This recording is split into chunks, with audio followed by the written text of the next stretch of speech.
Hi hello welcome back to our channel kannammaKattappa.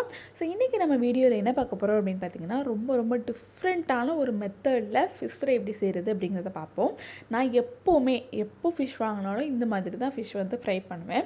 So அந்த மெத்தடை இன்றைக்கி நான் உங்கள் கூட ஷேர் பண்ணிக்கிறேன். அண்ட் இது வரைக்கும் நீங்கள் செஞ்சுருக்கவே மாட்டீங்க. அப்படி செஞ்சுருந்தீங்க அப்படின்னா கமெண்ட் பாக்ஸில் சொல்லுங்கள். நானும் ட்ரை பண்ணியிருக்கேன், நல்லாயிருக்கும் அப்படிங்கிற மாதிரி கமெண்ட் பண்ணுங்கள். ஸோ எப்படி செய்கிறது, என்ன ஏது அப்படிங்கிறது எல்லாமே நம்ம வீடியோக்குள்ளே போய் பார்ப்போம். ஸோ டைம் வேஸ்ட் வாங்க வீடியோக்குள்ளே போகலாம். நான் ஒரு பவுல் எடுத்திருக்கேன். இதில் ஒரு 2 டேபிள் ஸ்பூன் அளவுக்கு சிக்கன் மசாலா, அதாவது சிக்கன் 65 மசாலா வந்து நான் எடுத்திருக்கேன். உங்களுக்கு என்ன பிராண்ட் பிடிக்குமோ நீங்கள் அந்த பிராண்டை எடுத்துக்கலாம். நான் வந்துட்டு இங்கே லோக்கலில் கிடைக்கக்கூடிய சிந்து அப்படிங்கிற ஒரு பிராண்ட் வந்து எடுத்திருக்கேன். இது வந்து சிக்கன் மசாலாக்கும் எல்லாத்துக்குமே நான் இதை தான் யூஸ் பண்ணுவேன். என்னோடய ஃபேவரெட்டுன்னு சொல்லலாம். இது கூடவே ஒரு 1/2 டேபிள் ஸ்பூன் அளவுக்கு ஆயில், கோகோனட் ஆயில் வந்து நான் ஆட் பண்ணிக்கிறேன். தேங்காய் எண்ணெய்க்கு பதிலாக நீங்கள் வேறு எந்த எண்ணெய்னாலும் யூஸ் பண்ணிக்கலாம். பட் ஆனால் தேங்காய் எண்ணெய் தான் நல்லா டேஸ்ட்டாக இருக்கும். ஃபிஷ் கறி அப்படின்னாலே தேங்காய் எண்ணெய் தான் பெஸ்ட்டு. ஸோ இது கூடவே நான் ஒரு 1/2 ஸ்பூன் அளவுக்கு வினிகர் வந்து ஆட் பண்ணிக்கிறேன். வினிகர் ஏன் ஆட் பண்ணுறேன் அப்படின்னு பார்த்தீங்கன்னா, அந்த மசாலா வந்துட்டு அந்த ஃபிஷ்ஷில் நல்லா கோட் ஆகணும், நல்லா அப்சர்வ் ஆகணும் அப்படிங்கிறதுக்காக வினிகர் ஆட் பண்ணிக்கிறேன். இது கூட தேவையான தண்ணி சேர்த்துட்டு இதை நல்லா மிக்ஸ் பண்ணிக்கோங்க. இந்த மாதிரி கன்சிஸ்டன்சியில் இருக்கணும், பார்த்துக்கோங்க. ஸோ இதை வந்துட்டு இப்போ நம்ம ஃபிஷ்ஷில் எல்லா பக்கமும் படுற மாதிரி நம்ம கையால், நம்ம விரல்களால் நல்லா தேய்ச்சி கோட் பண்ணிக்கலாம், மேரினேட் பண்ணிக்கலாம்.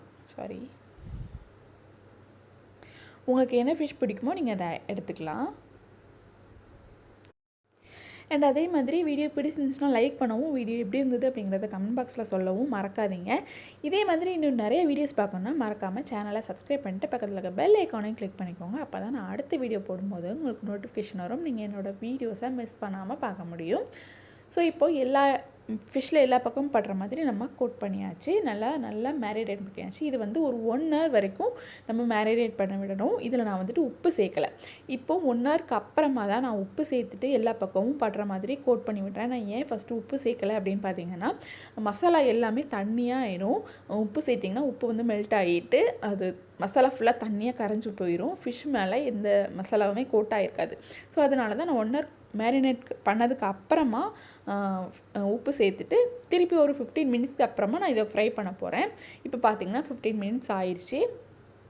இப்போ பார்த்திங்கன்னா உங்களுக்கு தெரியும், அந்த மசாலா ஃபுல்லாக தண்ணியாக இருக்கிறது உங்களுக்கு தெரியும். ஃபஸ்ட்டே நம்ம உப்பு போட்டு 1 hour வரைக்கும் நம்ம ஊற விட்டுருந்தோம் அப்படின்னா இன்னுமே தண்ணியாக இருக்கும். ஸோ அதனால தான் நான் ஃபஸ்ட்டு உப்பு சேர்க்கலை. இப்போ இதை ஃப்ரை பண்ணுறதுக்கு நான் ஒரு தோசை தவா வச்சுருக்கேன். இதில் தேவையான அளவு ஆயில் ஊற்றிக்கோங்க. நான் கோகோனட் ஆயில், அதாவது தேங்காய் எண்ணெய் தான் யூஸ் பண்ணியிருக்கேன். தேங்காய் எண்ணெய் சூடானதுக்கப்புறமா இதில் நம்ம ஒரு இன்க்ரீடியன்ட் சேர்க்க போகிறோம். அதுதான் இதோட சீக்ரெட் இன்க்ரீடியண்ட். என்ன அப்படின்னு பார்த்தீங்கன்னா வெள்ளைப்பூடு. ஸோ வெள்ளைப்பூடை இந்த ஆயிலில் போட்டுட்டு கொஞ்சமாக ஃப்ரை பண்ண விடுங்க. லைட்டாக நச்சுக்கோங்க வெள்ளைப்பூடை, ஓகேவா?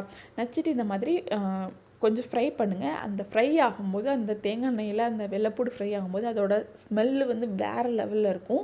ஸோ இது கொஞ்சம் ஃப்ரை ஆனதுக்கப்புறமா இதை தனியாக எடுத்து வச்சுட்டு இந்த ஆயிலையே நம்ம வந்துட்டு ஃபிஷ்ஷை வந்து ஃப்ரை பண்ண போகிறோம்.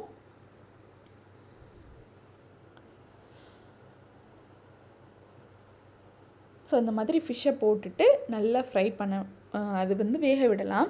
அண்ட் அதே மாதிரி நான் 1 hour மேரினேட் பண்ண வச்சுருந்தேன். அப்போ வந்துட்டு நான் ஃப்ரிட்ஜில் வைக்கல, நார்மல் ரூம் டெம்பரேச்சரில் வெளியே வச்சுருந்தாலே போதும். இப்போது நல்லா கோட் ஆயிடுச்சு, அதாவது நல்லா வெந்துடுச்சு ஒரு பக்கம். இதை வந்து திருப்பி போட்டு வேக விட்டுடலாம். பார்த்திங்கன்னா தெரியும், எந்த மசாலாவும் தனியாக போகலை. ஃபுல்லாக அந்த மசாலா ஃபுல்லாக நம்மளுக்கு ஃபிஷ்ஷில் அப்சர்வ் ஆகிருக்கு.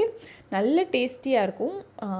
ட்ரை பண்ணி பாருங்கள் கண்டிப்பாக. இது வரைக்கும் இந்த மாதிரி ட்ரை பண்ணலை அப்படின்னா ஒரு தடவை ட்ரை பண்ணிங்கன்னா போதும். அதுக்கப்புறம் எப்போ நீங்கள் ஃபிஷ் வாங்கினாலும் இந்த மாதிரி தான் செய்வீங்க ஃபிஷ் ஃப்ரை. ஸோ இப்போ 2 பக்கமே வெந்துடுச்சு, எடுத்துக்கலாம் இப்போ தவாலேருந்து. ஸோ டேஸ்டியான ஃபிஷ் ஃப்ரை ரெடி ஆயிடுச்சு. நீங்களும் ட்ரை பண்ணுங்கள், என்ஜாய் பண்ணுங்கள்.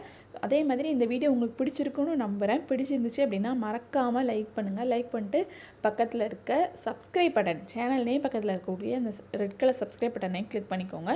அப்படியே பக்கத்தில் இருக்க பெல் ஐக்கானையும் கிளிக் பண்ணிட்டு ஆல் அப்படிங்கிற ஆப்ஷனை கிளிக் பண்ணிக்கோங்க. அப்போ தான் நான் அடுத்த வீடியோ போடும்போது உங்களுக்கு நோட்டிஃபிகேஷன் வரும். நீங்கள் என்னோடய வீடியோஸை மிஸ் பண்ணாமல் பார்க்க முடியும். ஸோ நாளைக்கு இதே டைம் இன்னொரு சூப்பரான வீடியோவில் நான் உங்களை மீட் பண்ணேன். அது வரைக்கும்